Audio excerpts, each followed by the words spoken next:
which I think is stupid. I talked to him briefly through text, not through call. But me and him are gonna be, I'm gonna get on the phone with him. He's a stubborn nigga, and I told y'all the reason why, he's not a nigga who's gonna be like, oh yeah, just cry for me. He's not that guy. And I've always told y'all, I know he's a man who's down to die for whatever he believes in. I've seen people that feel like that or feel that extreme. I believe obviously he doesn't act anywhere near 6ix9ine, so I don't want to really compare them. But I want to see the people we like and the people we enjoy live long lives. I don't want to be here reporting the death of anybody anytime soon, especially people we like. So I try to do my best to try to, if I could have any influence or whatever with them, I try to give my opinion. 6ix9ine saying he don't need security and I can't put him off. I don't like that. Now, that's what TMZ said. They said he should get the hell out of Dodge or at least up his security after the brutal beatdown. But they say sources close to him says that he's been going out in public without his hired muscle, which is true. Without issue. That is also true. Security is kind of like insurance. I've paid a lot of money for security. And every time I paid money for security, I never needed it. There was one possible time that, it would have been great to have security. Nothing crazy happened. Nothing, I don't know, what I mean? I'm good. Nothing, whatever. But it could have handled a situation where somebody was trying to clout chase. I didn't have security then. Do you get what I mean? So it's like, security is almost like insurance.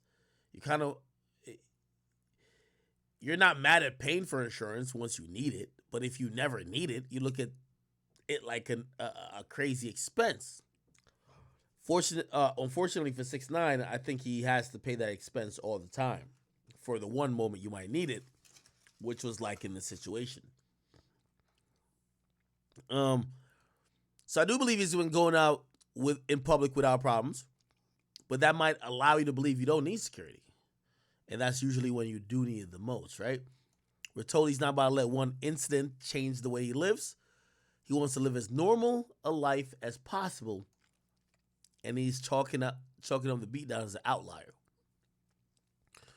What's more is Tekashi has no plans of leaving South Florida, despite the attackers saying that snitches aren't welcome in their neighborhood. And they say, as they're reported, he was sent to the hospital after being pummeled inside the locker room of a LA Fitness, suffering injuries to the back, face, jaw, ribs, and video obtained by TMZ showed the attackers chatting on a cell phone before bringing in other people inside the facility. If you ask me, I believe that 6ix9ine is wrong here. I do know he is with people sometimes that look out for his well-being. And obviously, here's the thing, there's scales of security. The best security company he's ever been with is some people call the Shadow Group. Rest in peace to Shadow, by the way, he passed away. Salute to my man Sam after that, who came from Shadow Group but did his own thing.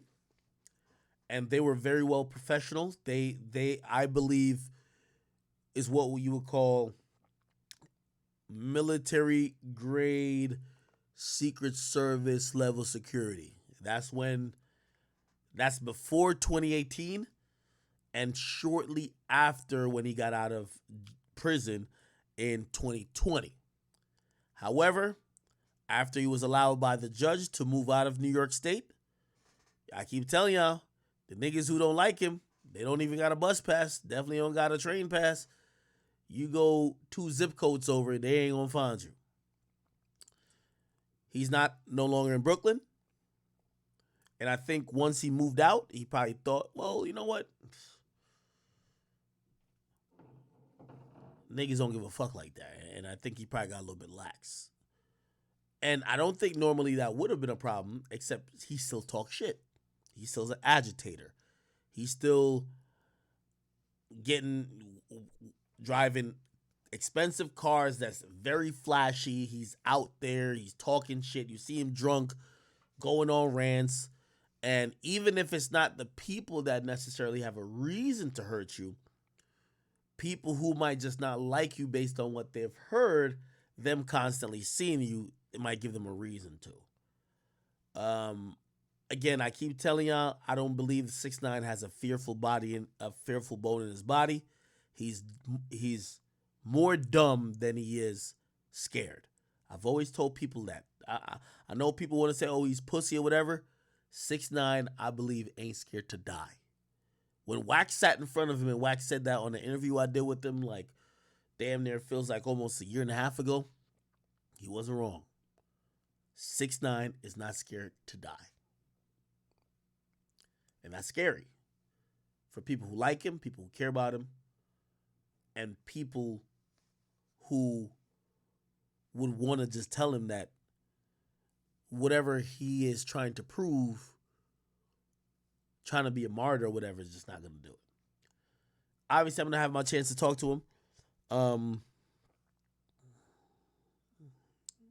Y'all just won't believe what I'm saying with this because to y'all, 6ix9ine will forever be pussy. But I will say this. 6ix9ine to himself still believe he gangsta. I'm going to just tell you that right now. So whatever you want to think about this situation, 6ix9ine is not the little bitch who's be like, oh my God, let me go. That's what he still believes. You don't got to believe me nothing more, and I won't say nothing more about that. Is he a cooperant or a former cooperant of the U.S. government? Absolutely. That's not how he carries himself. That's not how he thinks of himself. Do I believe he's willing to die over people believing that he's a bitch or he's just a snitch cooperant? Yeah, 100%. And this is where people like me come in, where we have to have those conversations with him to say, bro, you might be willing to throw away your life, but you support your mama and the rest of the people in your family and a lot of people in your team. And you need sometimes to wake up on not only about what you feel in terms of your selfish beliefs and your ego, but you need to know who's relying on you. So, I'm going to have that conversation with him coming soon. And I'm glad that he's okay in terms of, obviously there's bumps and bruises, who knows, whatever, like the full extent of whatever, but he's alive.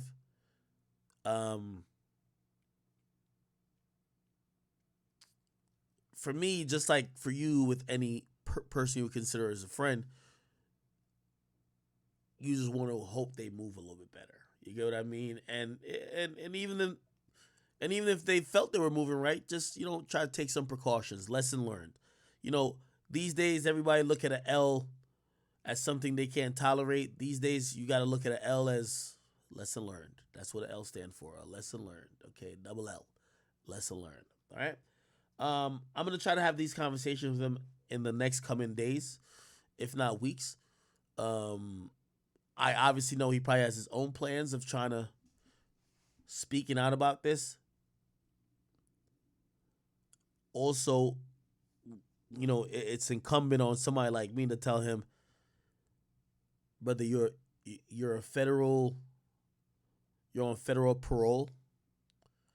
Also, you cooperated with the U.S. government. You're not in Treyway no more. If somebody did something to you in Treyway, this is how you would handle it. This is not the case anymore.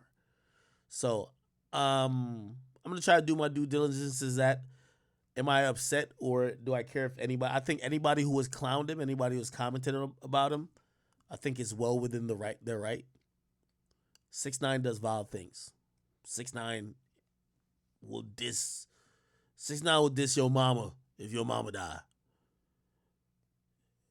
He's fortunate to have his life. If somebody diss him for getting beat up, it's par for the course. It is what it is. So you don't see me sitting there like, oh, whatever. Now, I will say, I do believe that people clowning him only encourages him to clown other people when misfortune happens to them too. But you can't tell people now to stop clowning him when he never stopped clowning people. So it is what it is. Anyway, I'll me and him hopefully we talk tonight, or if not tonight, early tomorrow. I know it is a Sunday night, so I'm gonna give you guys the rest of your night back because we have streamed 8 hours today. Though it was a very adventurous stream. I know I didn't hit all the topics, but I appreciate you guys for rocking with me for the topics we did hit. Okay, I know Dirk posted some stuff, whatever. We will get to tomorrow. Maybe tomorrow it's a later stream because tomorrow is Monday. Regardless, I appreciate you guys for tuning in. It's been 8 hours, a lot of things to talk about. Digest the stream. You can watch it on my Twitch channel, or you'll be able to watch the full stream on one of my YouTube channels. If not, you'll be able to see the clips broken up by my man Drill. All right. I want to thank you guys and I appreciate you so much. Have a good rest of your day. Get ready for Monday. If you got school tomorrow, you got some obligation to do tomorrow. Hopefully, this gave you enough fuel and energy to go get your dreams and goals accomplished. I will see you guys tomorrow, whether early in the day or later. I appreciate you guys. I love you. And Christian, we still sliding, okay? Yeah, I'll be back tomorrow, all right? Love y'all. And, oh, wait, before I get off, I cannot get off without doing this. Oh, my God, this fucking, why do I keep... I gotta go back to this. Oh, no. I'm trying to shout out to my peoples. Here we go. I just want to shout out to all my gifted subs.